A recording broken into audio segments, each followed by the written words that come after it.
एक समय की बात है।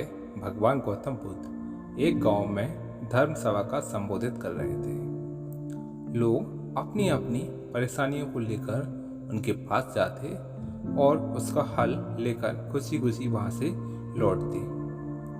उसी गांव के सड़क किनारे एक गरीब व्यक्ति बैठा रहता था। महात्मा बुद्ध के उपदेश शिविर में आने जाने वाले लोगों को बड़े ध्यान से देखता। उसे बड़ा आश्चर्य होता कि लोग अंदर तो बड़े दुखी चेहरे लेकर जाते हैं, लेकिन जब वापस आते हैं तो बड़े खुश और प्रसन्न दिखाई देते हैं। उस गरीब को लगा क्यों ना वो भी अपनी समस्याओं को भगवान के समक्ष रखे।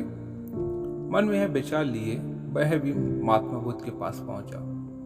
लोग पंक्तिबद्ध खड़े होकर अपनी समस्या को बता रहे थे। जब उसकी बारी आई तो उसने सबसे पहले महात्मा बुद्ध को प्रणाम किया और फिर कहा, भगवान, इस गांव में लगभग सभी लोग खुश हैं और समृद्ध हैं, फिर मैं ही क्यों गरीब हूं।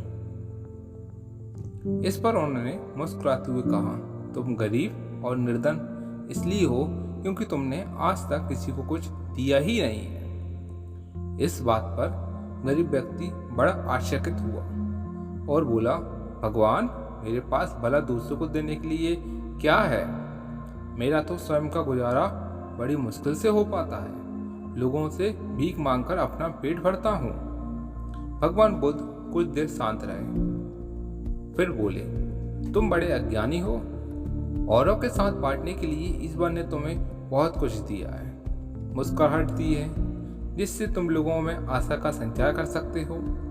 मुख दिया है ताकि लोगों से दो मीठे शब्द बोल सकते हो, उनकी प्रशंसा कर सकते हो। दो हाथ दिए हैं, लोगों की मदद कर सकते हो। ईश्वर ने जिसको यह तीन चीजें दी हैं वह कभी गरीब और निर्धन हो ही नहीं सकता। निर्धनता का विचार आदमी के मन में होता है, यह तो एक भ्रम है, इसे निकाल दो। कभी भी मन में निर्धनता का भाव उत्पन्न न होने दो, गरीबी अपने आप दूर हो जाएगी।